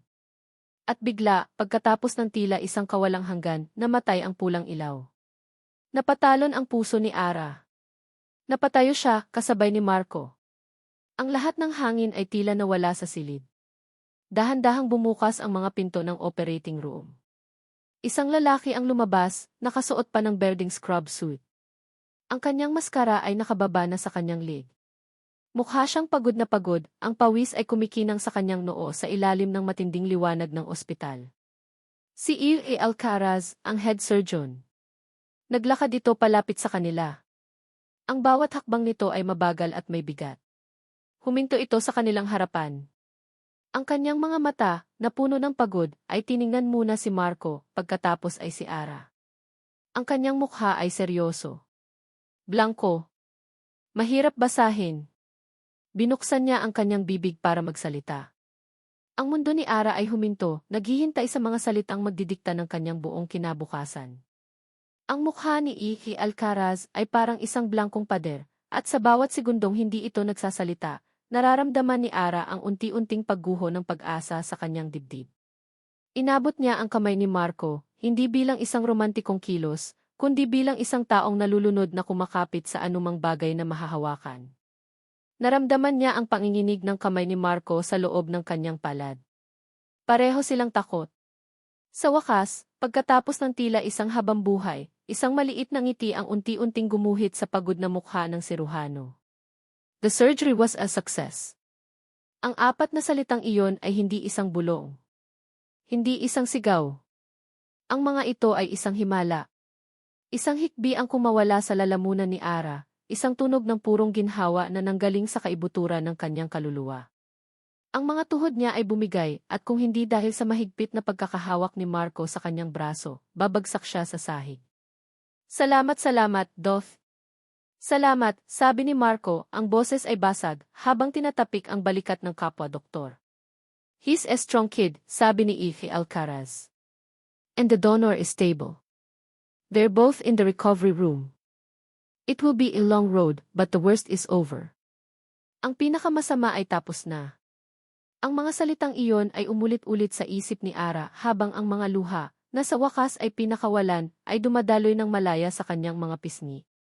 Ngunit hindi ito mga luha ng sakit o takot.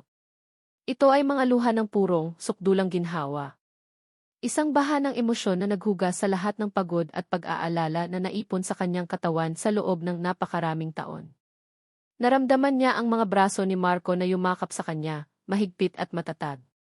Ibinagsak niya ang kanyang ulo sa dibdib nito at doon umiyak ng umiyak, ang kanyang mga hikbi ay sinasabayan ng panginginig ng sariling katawan ni Marco.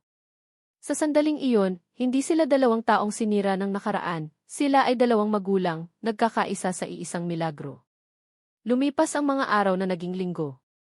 Ang sterile na amoy ng ospital ay unti-unting napalitan ng pamilyar na amoy ng kanilang tahanan. Ang kulay ay dahan-dahang bumabalik sa mga pisngi ni Miggy. Ang mahina niyang ngiti ay naging isang malakas na halakhak, isang tunog na muling naging musika sa mundo ni Ara. Tinupad niya ang kanyang pangako. Araw-araw may ice cream. Isang hapon, habang naglalaro si Miggy ng kanyang mga laruan sa sala, tahimik na pinapanood siya ni Ara at Marco mula sa kusina. Tingnan mo siya, bulong ni Ara, ang puso ay puno ng kagalakan. Parang walang nangyari. Dahil matapang siya, sagot ni Marco, ang tingin ay hindi humihiwalay sa bata. At dahil may isang inang hindi kailanman sumuko. Tumingin ito sa kanya, ang mga mata ay puno ng paghanga at pagmamahal. Ang kanilang bagong buhay ay isang marahang sayaw. Isang sayaw ng pag-aaral kung paano maging pamilya. May mga araw na mahirap, puno ng mga hindi nasasabing salita at mga anino ng nakaraan. Ngunit mas marami ang mga araw na puno ng tawa, ng mga simpleng hapunan, at ng init ng pagiging magkakasama. Isang araw, bumisita si Ara sa private room ng ospital kung saan nagpapagaling pa rin si Doña Isabel. Nakita niya ito mula sa siwang ng pinto, nakaupo sa tabi ng bintana, nakatingin sa labas. Mukha itong mas maliit, mas marupok. Ang operasyon ay hindi lang kumuha ng isang bahagi ng kanyang katawan, kinuha rin ito ang isang bahagi ng kanyang bakal na pride. Kinabukasan, habang masayang nagkukulitan sina Ara at Miggy sa silid ng ospital, dahan-dahang bumukas ang pinto. Nakatayo roon si Doña Isabel, kasama ang isang nurse. Nakatayo ito ng tuwid, ngunit wala na ang dating mapagmataas na aura. Tumahimik ang buong silid. Napatingin si Miggy, pagkatapos ay kay Ara, na para bang nagtatanong. Hinawakan ni Ara ang kamay ng anak. Si Marco, na nasa kabilang panig ng kama, ay tumayo ng tuwid. Dahan-dahang lumapit si Doña Isabel. Hindi ito tumingin kay Ara o kay Marco. Ang kanyang mga mata ay nakatuon lamang sa bata. Sa kanyang apo. Huminto ito sa tabi ng kama. Walang salitang lumabas sa kanyang bibig. Inilapag niya sa bedside table ang isang maliit na paper bag mula sa loob. Kinuha niya ang isang maliit na laruang kotse, kulay pula. Dahan-dahan niya itong inilagay sa tabi ng kamay ni Miggy. Tumingala si Miggy pagkatapos ay tumingin sa laruan at ngumiti. Sa wakas, itinaas ni Doña Isabel ang kanyang tingin. Tumingin siya kay Ara. Walang ngiti. Walang salita ng paumanhin. Isang tingin lang, isang tingin ng pagtanggap ng pagkatalo at marahil isang pahiwatig ng pagsisisi. Pagkatapos ay binalingan niya si Marco. Malaya ka na, Marco, sabi niya, ang boses ay mahina ngunit malinaw. Maging masaya ka. Iyon lang. Tumalikod na ito at, sa tulong ng nurse, ay marahang lumabas ng silid. Hindi na kailangan ng mga salita. Ang kapatawaran ay hindi laging isinisigaw. Minsan, ito ay isang tahimik na regalo. Makalipas ang isa pang linggo, sa wakas ay nakalabas na ng ospital si Miggy. Sa kanilang unang umaga sa bahay, ginising ni Ara si Miggy bago pa man sumikat ang araw. Binuhat siya ni Marco. Magkakasama silang tatlo na tumayo sa tabi ng bintana sa sala. Pinanood nila ang dahan-dahang pagliwanag ng kalangitan. Ang madilim na kulay ube ay napalitan ng kulay rosas, pagkatapos ay kahel. Ang mga unang sinag ng araw ay dahan-dahang dumampi sa kanilang mga mukha. Naramdaman ni Ara ang braso ni Marco na umakbay sa kanya at kay Miggy, hinahapit sila palapit. Isang bagong simula, bulong ni Marco. Napangiti si Ara. Tumingin siya sa kanyang mag-ama, pagkatapos ay sa sumisikat na araw. Ang mga sugat ay hindi pa tuluyang naghihilom. Ang mga peklat ng nakaraan ay mananatili roon magpakailanman. Ang paglalakbay para buuin muli ang kanilang mga nasirang puso ay mahaba pa. Ngunit sa sandaling iyon, habang nakatayo silang tatlo, pinaliliguan ng liwanag ng bagong umaga, alam ni Ara na kayanan nila. Dahil sa wakas, magkakasama na sila. Buo na sila. At sa pagsikat ng bagong umaga, dito nagtatapos ang kwento ng pamilya ni Ara, Marco at Miggy. Mula sa kaibuturan ng aking puso, maraming salamat sa inyong walang sawang pagsubaybay at pakikinig sa paglalakbay na ito. Habang isinusulat ko ang bawat kabanata, naramdaman ko ang bawat patak ng kanilang luha, ang bawat bigat ng kanilang dibdib, at ang bawat kislap ng kanilang pag-asa. Hindi lang ito isang kwento ng pag-ibig, kundi isang salamin ng buhay, isang paalala na ang tunay na pag-ibig ay hindi natatapos sa sakit, bagkus, dito ito sinusubok at pinapatatag. Ito ay isang paalala na ang pagpapatawad, sa iba man o lalo na sa ating sarili, ang siyang nagbibigay daan sa tunay na paghilom. At higit sa lahat, ito ay kwento ng pag-asa. Na kahit sa pinakamadilim na gabi, laging may bukang liwayway na naghihintay para sa ating lahat. Ngayon, nais kong marinig ang inyong mga puso. Ano ang inyong naramdaman? Aling bahagi ng kwento ang pinakatumago sa inyong damdamin? Ibahagi niyo naman sa comment section sa ibaba. Hanggang sa muli nating pagkikita sa susunod na kwento. Ito po ang inyong lingkod, maraming salamat.